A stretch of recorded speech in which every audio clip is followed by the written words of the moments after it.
Hello बच्चों, welcome back to my channel. कैसे हैं आप सब लोग। आज की वीडियो में मैं आप लोग के लिए बिजनेस रेगुलेटरी फ्रेमवर्क के से कुछ क्वेश्चंस लेकर के आई हूं।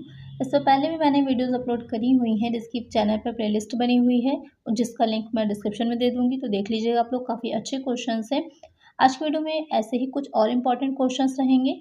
तो आइए वीडियो को शुरू करते हैं। लेकिन शुरू करने से पहले जिन बच्चों ने सब्सक्राइब नहीं किया है, सब्सक्राइब कर लीजिएगा। वीडियो अच्छी लगे लाइक करिएगा और फ्रेंड्स साथ वीडियो को शेयर कर दीजिएगा। आइए फर्स्ट क्वेश्चन लेते हैं। गारंटी के अनुबंध में पक्षकारों की संख्या होती है। In a contract of guarantee the number of parties is 1 2 3 5। तो जब भी कॉन्ट्रैक्ट की बात आप कर रहे होते हैं तो एक चीज़ तो क्लियर है कि कहीं पर भी कोई कॉन्ट्रैक्ट हो रहा है तो कम से कम मिनिमम 2 पक्षकार तो होने ही चाहिए, 2 पार्टीज तो होनी ही चाहिए, तभी वो अनुबंध हो पाएगा। आप अकेले खुद से कॉन्ट्रैक्ट तो नहीं कर सकते ना, तो कोई दूसरा व्यक्ति तो होना ही चाहिए। तो 2 तो मिनिमम होते ही हैं। लेकिन कुछ अनुबंध ऐसे होते हैं जहाँ 2 से ज़्यादा पक्षकार भी होते हैं, 3 होते हैं, 4 होते हैं। डिपेंड करता है कि किस तरह का अनुबंध कर रहे हैं। यहाँ जो गारंटी का होता है कॉन्ट्रैक्ट, उसमें पक्षकारों की संख्या कितनी होगी। तो गारंटी के अनुबंध में क्या रहता है, 3 पक्षकार होते हैं। जो गारंटी का अनुबंध होता क्या है पहले ये समझ लेते हैं। तो गारंटी के अनुबंध में क्या रहता है कि एक तरह का ये आपका प्रतिभूति अनुबंध भी कहलाता है। तो प्रतिभूति अनुबंध में क्या रहता है कि जो प्रतिभू होता है, जो गारंटर होता है, वो केवल तीसरा जो थर्ड पार्टी होती है उसके किसी भी तरह की त्रुटि की दशा में उसकी जगह पर उसके वचन का जो प्रॉमिस उसने किया होता है उसको निभाने का उस या फिर उसको पूरा करने का वचन देता है या फिर अपने ऊपर दायित्व लेता है। अगर इसको सिंपल सी भाषा में समझें तो मतलब कहने का ये है कि 2 व्यक्ति हैं, वो आपस में कॉन्ट्रैक्ट कर रहे हैं। तीसरा व्यक्ति एज ए गारंटर वहाँ पर जाएगा और अगर एक पार्टी की तरफ से वो कहता है कि अगर इसने अपने जो भी इसका दायित्व बन रहा था वो पूरा नहीं किया, निष्पादन नहीं किया, तो उसके बदले में मैं करूँगा, वो हो जाता है गारंटी का कॉन्ट्रैक्ट या फिर अनुबंध। तो इसमें 3 पक्षकार होते हैं, एक जो मेन जो 2 लोग कर रहे होते हैं अनुबंध, और तीसरा व्यक्ति जो गारंटी दे रहा होता है, जो प्रतिभू कहलाता है। तो कितने पक्षकार हो जाएंगे, 3 पक्षकार होंगे। करेक्ट आंसर होगा हमारा ऑप्शन सी। नेक्स्ट क्वेश्चन है, हानिरक्षा अनुबंध में पक्षकारों की संख्या होती है। इन contract of indemnity the number of parties is 2 1 3 4। अब बात हो रही है हानिरक्षा अनुबंध की। जो कॉन्ट्रैक्ट ऑफ इंडेमनिटी होता है उसमें कितने पक्षकार होंगे, तो इसमें हो जाते हैं सिर्फ 2 पक्षकार होते हैं। एक हो जाता है हानिरक्षक और दूसरा हो जाता है हानिरक्षाधारी। अब समझ लेते हैं कि ये अनुबंध होता क्या है, क्योंकि अगर हम ये समझ जाएंगे कि अनुबंध क्या है तो इससे रिलेटेड जो भी क्वेश्चन आएगा हम आसानी से उसे सॉल्व कर सकते हैं। तो हानिरक्षा अनुबंध में ये रहता है कि जो इसमें वचनदाता होता है, जो प्रॉमिस कर रहा है या प्रॉमिस को दे रहा है, वचन ग्रहीता को ऐसी हानि से बचाने के लिए कॉन्ट्रैक्ट करता है या फिर ऐसी हानियों से बचाने के लिए वचन देता है जो उसके स्वयं से या उसके द्वारा या फिर किसी अन्य व्यक्ति के द्वारा हो सकती हों।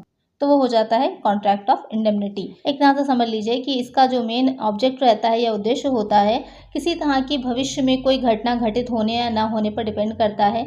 तो उस घटना के घटित होने पर या वो घटना घटित हो रही है तो उससे जो हानि हो रही है उसकी क्षतिपूर्ति का एक तरह से वचन दिया जाता है। तो ये हो जाएगा आपका हानिरक्षा अनुबंध या फिर कॉन्ट्रैक्ट ऑफ इंडेमनिटी, और इसमें सिर्फ 2 पक्षकार होते हैं। नेक्स्ट क्वेश्चन है, गारंटी का अनुबंध होता है। A contract of guarantee is insurance contract, a wagering agreement, fancy agreement, contingent contract. काफ़ी अच्छा और काफ़ी इंपॉर्टेंट क्वेश्चन है, कई बार एग्जाम में पूछा जाता है कि जो गारंटी का अनुबंध होता है वो किस तरह का अनुबंध रहता है। बीमा अनुबंध होगा, बाजी का ठहराव होता है, अर्ध अनुबंध होता है या फिर सहयोगिक अनुबंध होते हैं। तो आपके सिलेबस में चारों ही तरह के अनुबंध दे रखे हैं। तो जो गारंटी का अनुबंध होता है वो हो जाएगा सहयोगिक अनुबंध, यानी कि तो यहाँ पे इसे सहयोगिक अनुबंध इसलिए मनाया जाता है या फिर इस तरह लिए कंटीजेंट लायबिलिटी उसकी आती है क्योंकि यहाँ पर कोई कंफर्म नहीं होता है कि जो गारंटर है, जो प्रतिभू है, उसका हमेशा दायित्व बनेगा ही। अगर जो मेन जिसको उस दायित्व का निभाना था या उस जो भी प्रॉमिस था उसको पूरा करना था, अगर वो पूरा नहीं करता है या उसमें किसी तरह की कोई चूक करता है, तब जो प्रतिभू होता है अपने दायित्व को पूरा करेगा या निभाएगा। इसलिए यह अनुबंध क्या होता है, सहयोगिक अनुबंध कहलाता है, कंटीजेंट कॉन्ट्रैक्ट होता है। तो यहाँ पर करेक्ट आंसर है ऑप्शन डी। नेक्स्ट क्वेश्चन है, निम्नलिखित में से कौन सी धारा हानिरक्षा अनुबंध को परिभाषित करती है। Which of following sections defines a contract of indemnity. 125, 124, 122, 130। तो यहाँ पर जो इसमें कई धाराएं भी पूछी जाती हैं कि किससे रिलेटेड है धारा या फिर इस धारा में क्या बताया गया है। तो यहाँ पर जो हानिरक्षा अनुबंध किससे संबंधित धारा होगी, कॉन्ट्रैक्ट ऑफ इंडेमनिटी जिसमें परिभाषित की गई है या उसकी डिफिनेशन दे रखी गई है, वो धारा हो जाती है धारा 124 124। का एक आंसर होगा ऑप्शन बी। नेक्स्ट क्वेश्चन है, निम्नलिखित में से कौन सी धारा गारंटी अनुबंध को परिभाषित करती है?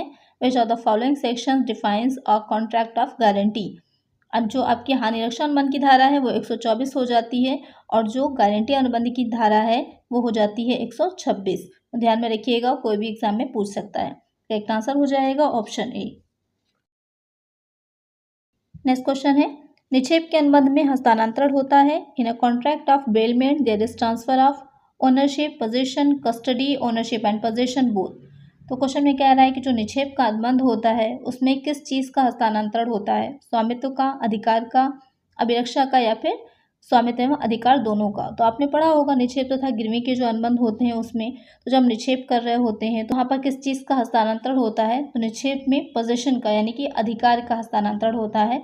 आइए पर देख लेते हैं कि निक्षेप की डिफिनेशन क्या है, क्या होता है जो आपका कॉन्ट्रैक्ट ऑफ बेलमेंट है। तो हमें ज़्यादा आसानी से इसके बारे में समझ में आएगा। निक्षेप क्या रहता है कि निक्षेप में रहेगा कि किसी व्यक्ति को कोई चीज़ प्रदान करना या फिर उसके सुपुर्द करना, यानी कि एक तरह से उसको वो चीज़ देना कि वो उस वस्तु का यूज़ कर सकता है, उसको इस्तेमाल कर सकता है, या कोई उद्देश्य के लिए किसी वस्तु को दूसरे व्यक्ति को दिया जाना, उसका उद्देश्य पूरा हो जाने के बाद वो वस्तु क्या होती है, वापस ले ली जाती है। अभी जैसी भी व्यवस्था होती है अनुबंध में वो कर दी जाती है, तो वो हो जाता है निक्षेप। अगर हम एग्जाम्पल की बात करें तो इस तरह समझ लीजिए कि आप किसी ने आपसे कोई बुक मांगी पढ़ने के लिए कि उसका एग्ज़ाम है, उस बुक से को चाहता है जिससे कि वो स्टडी कर सके, और आपने वो बुक उसको दे दी और उसके बाद जब उसका एग्ज़ाम हो गया उसने वो बुक आपको लौटा दी, तो कहा जाएगा कि एक तरह से निक्षेप का अनुबंध होगा। यहाँ पर एक आंसर है ऑप्शन बी। तो यहाँ पर उसको सिर्फ पोजीशन मिल रहा है, अधिकार मिल रहा है कि उसका यूज़ कर सकता है अपने लिए और उसके बाद उसको वो चीज़ लौटा देता है। यहाँ पर उसका कोई स्वामित्व नहीं होता, ओनरशिप नहीं होती, वो वस्तु उसकी नहीं हो जाती। नेक्स्ट क्वेश्चन है, बैंक खाते में धन जमा करना है। Depositing money in bank account is a contract of bailment, contract of pledge, contract of guarantee, relation of debtor and creditors. काफ़ी इंपॉर्टेंट क्वेश्चन ये भी है, पूछा जाता है कि बैंक खाते में धन जमा करना या फिर जो है नोटों को बैंक में जमा करना किस तरह का अनुबंध है? निक्षेप का अनुबंध है, गिरवी का अनुबंध है, गारंटी का अनुबंध है या फिर देनदार एवं लेनदार का अनुबंध है। जब हम बैंक खाते में धन जमा कर रहे होते हैं तो वो हो जाएगा आपका एक तरह से देनदार और लेनदार का संबंध होता है, relation of debtor and creditor. आप ये सोच रहे होंगे कि आपने तो वहाँ पर जमा किया, उसके बाद जब भी आपको आवश्यकता हुई आपने निकाल लिया, तो एक तरह से निक्षेप हो गया। निक्षेप नहीं होता। निक्षेप करने के लिए एक आवश्यक शर्त होती है कि जो वस्तु दी जा रही है वही वस्तु उसी कंडीशन में वापस लौटाई भी जाती है। यहाँ पर आपने जो नोट जमा किए हैं, कोई गारंटी नहीं होती आपको कि वही नोट एग्जैक्टली आपको वापस मिलेगा कि जब भी है विड्रॉ करेंगे। तो यहाँ पर वो चीज़ जो शर्त है पूरी नहीं हो रही, इसलिए वो निक्षेप का अनुबंध नहीं कहलाएगा। वो हो जाता है एक तरह से सिंपल सा देनदार एवं लेनदार का संबंध। करेक्ट आंसर होगा ऑप्शन डी। क्योंकि एक शर्त ये बहुत इंपॉर्टेंट जो है कि जिस वस्तु को आप दे रहे हैं जिस रूप में जिस तरह से, वैसे ही वो वस्तु आपको वापस भी मिलनी चाहिए। और जो नोट आप जमा करेंगे बैंक में, ज़रूरी नहीं है वही नोट आपको वापस मिले। ज़रूरी क्या, इम्पॉसिबल ही है कि सेम नोट आपको वापस मिल जाए। उतनी उसका मिल सकता है कि 500 की जमा की तो 500 के मिल जाए, लेकिन जो सीरियल नंबर का नोट आपने जमा किया था वही मिलेगा, ऐसा ज़रूरी नहीं है। नेक्स्ट क्वेश्चन पे चलते हैं। निक्षेप अनुबंध की परिभाषा की धारा है, the definition of contract of bailment is in section 152, 151, 149, 148। यहाँ पर आपसे पूछ रहा है जो निक्षेप अनुबंध होगा उसकी अनुबंध की धारा क्या है। तो यहाँ पर निक्षेप अनुबंध की जो धारा होती है, यहाँ पर जो निक्षेप अनुबंध की धारा है वो हो जाएगी 148। तो करेक्ट आंसर होगा ऑप्शन डी। नेक्स्ट क्वेश्चन है, यदि निक्षेप ग्रहीता माल का अनाधिकृत उपयोग करता है तो निक्षेप है। If the belly make unauthorised use of goods the bailment is wide, valid, voidable of the option of baler, voidable of the option of belly. तो क्वेश्चन में कह रहा है कि जो निक्षेप ग्रहीता है, यानी कि जिसने जो है निक्षेप का जो अनुबंध हुआ था, उस जिस व्यक्ति को वो वस्तु उपयोग के लिए मिली होगी वो निक्षेप ग्रहीता हो जाएगा। तो वो व्यक्ति अगर किसी वस्तु का जो मिली है उसके लिए, जिस उद्देश्य के लिए, जिस पर्पस के लिए उसे दी गई है, उसका उपयोग ना करके किसी अदर पर्पस में यूज़ कर रहा है जो उसके लिए वो ऑथराइज नहीं था, तो वहाँ पर जो अनुबंध होगा उसमें क्या रहेगा कि वो अनुबंध व्यर्थ हो जाएगा, वैध ही रहता है। निक्षेपी की इच्छा पर व्यर्थ नहीं हो जाएगा या फिर निक्षेप ग्रहीता की इच्छा पर व्यर्थ नहीं हो जाएगा। जो जिस उद्देश्य के लिए दी गई थी अगर वो उद्देश्य पूरा नहीं हो रहा है या किसी ऐसे काम में वो यूज़ कर रहा है जो गलत है, तो यहाँ पर जो निक्षेपी होता है उसकी इच्छा पर अनुबंध क्या होगा, व्यर्थ नहीं हो जाता है।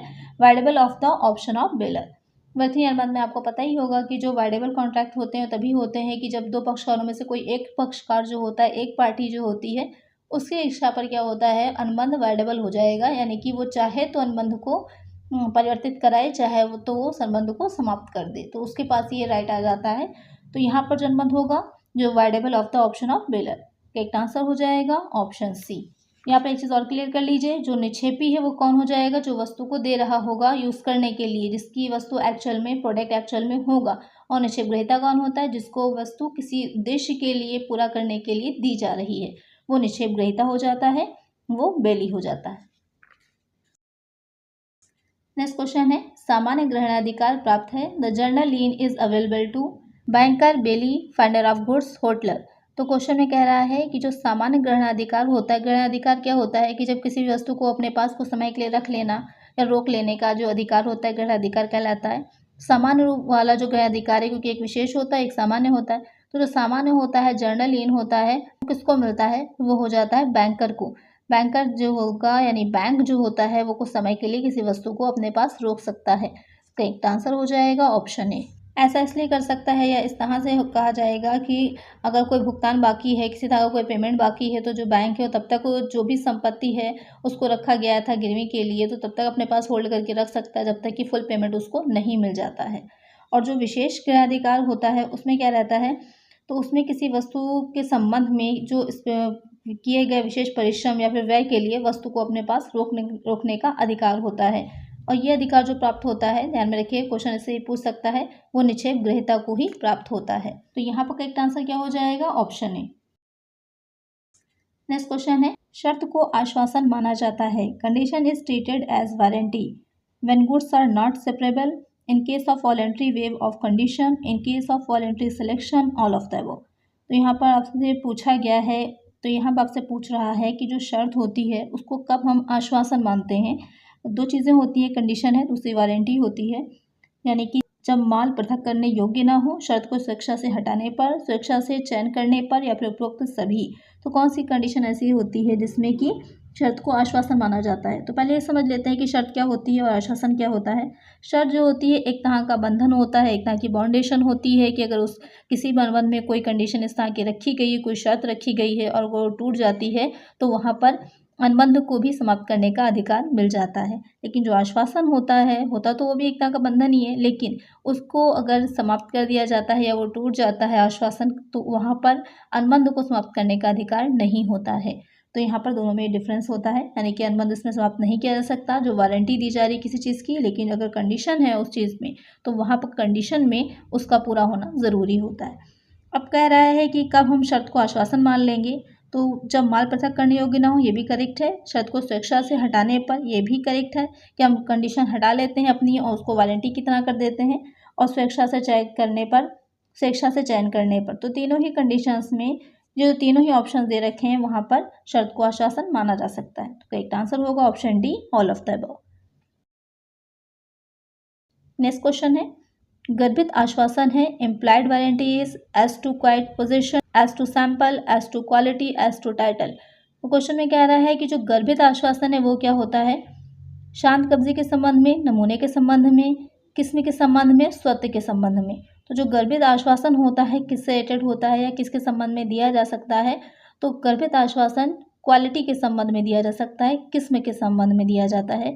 गर्भित का मतलब ये होता है कि जब आप किसी चीज़ में स्पेशली उस चीज़ को मेंशन नहीं कर रहे होते हैं, स्पेशली बता नहीं रहे होते हैं, ये मान लिया जाता है कि हाँ ये चीज़ उसमें होगी। तो अगर आप कहीं अच्छी ब्रांड की वस्तु खरीद रहे हैं तो एक तरह से गर्भित आश्वासन रहेगा आपको कि उसकी क्वालिटी अच्छी होगी। तो यहाँ पर करेक्ट आंसर क्या है, ऑप्शन सी। नमूने के संबंध में तो नहीं रहेगा, क्योंकि नमूना जब हम देख रहे हैं, सैंपल देख रहे हैं किसी चीज़ का, तो वहाँ पर क्लियरली हमको पता है कि उसका सैंपल कैसा, अच्छा है या बुरा है। स्वत्व के संबंध में क्लियर में रिटर्न में दिया जाता है कि हाँ इस चीज़ का अधिकार आपको मिल रहा है। तो यहाँ पर करेक्ट आंसर है ऑप्शन सी। नेक्स्ट क्वेश्चन है, आश्वासन का भंग होने पर क्रेता कर सकता है, in case of breach of warranty the buyer can repudiate the contract, reject the goods, claim the damages, none of this. तो आश्वासन अगर भंग होगा, तो जैसे मैंने बताया कि अनुबंध को तोड़ा नहीं जा सकता है, अनुबंध को समाप्त नहीं किया जा सकता, लेकिन वहाँ पर भंग होने में क्रेता को कुछ अधिकार तो दिए ही गए हैं। तो क्या कर सकता है, अनुबंध की समाप्त नहीं कर सकता, ना ही वो रिजेक्ट कर सकता है गुड्स को, क्षतिपूर्ति की मांग कर सकता है कि अगर जो भी उसे डैमेजेस हुए हैं उसका वो क्लेम कर सकता है। जैसे कि आप लोग मार्केट से कोई चीज़ खरीदते हैं तो गारंटी वारंटी 2 चीज़ें रहती हैं। गारंटी एक तरह से कंडीशन या शर्त ही हो जाती है, जहाँ पर कि अगर वस्तु ख़राब निकलती है तो वो आपको रिप्लेस करके देते हैं दूसरी वस्तु। लेकिन वारंटी में क्या होता है, वो मेंटेनेंस देते हैं कि अगर कोई चीज़ पर वो वारंटी दे रहे हैं आपको 5 साल की, तो किसी तरह की कोई टूट-फूट हो जाती है तो वहाँ पर उसके लिए वो उसको मेंटेनेंस की सुविधा आपको फ्री में दे रहे हैं। उसमें भी कुछ चीज़ें पॉइंट साथ में रहते हैं कि किस चीज़ की मेंटेनेंस दी जाएगी, किसकी नहीं दी जाएगी। उसके लिए अलग से एक बुकलेट आती है हर चीज़ हर प्रोडक्ट के साथ में, जिसमें वो सारी चीज़ें डिटेल में मेंशन रहती हैं। यहाँ पर क्या रहेगा कि अगर आश्वासन भंग हो रहा है तो उसमें क्षतिपूर्ति की मांग की जा सकती है। करेक्ट आंसर हो जाएगा ऑप्शन सी। नेक्स्ट क्वेश्चन है, शर्त भंग होने पर क्रेता कर सकता है in case of breach of warranty the buyer can claim damages, liquidate the contract, reject the goods, all of this. अगर शर्त भंग होती है तो यहाँ पर तीनों ही चीज़ों का अधिकार जो होता है वो क्रेता को होता है। वो क्षतिपूर्ति की मांग भी कर सकता है, वो या फिर अनुबंध को समाप्त भी कर सकता है, या फिर वो गुड्स को लेने से डिनाई कर सकता है, रिजेक्ट कर सकता है। तो तीनों ही वो अधिकार उसको मिले होंगे। करेक्ट आंसर होगा option D, all of this. Next question है, शर्त अनुबंध के मुख्य उद्देश्य के लिए डैश है, condition dash for the main purpose of contract, collateral, essential, both A and B, none of this.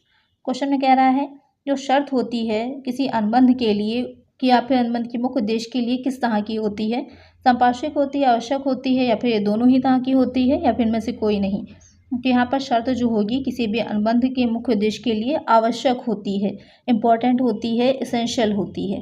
संपार्श्विक जो होता है वो वारंटी रहेगी, आश्वासन रहेगा। तो यहाँ पर करेक्ट आंसर क्या हो जाएगा, ऑप्शन बी।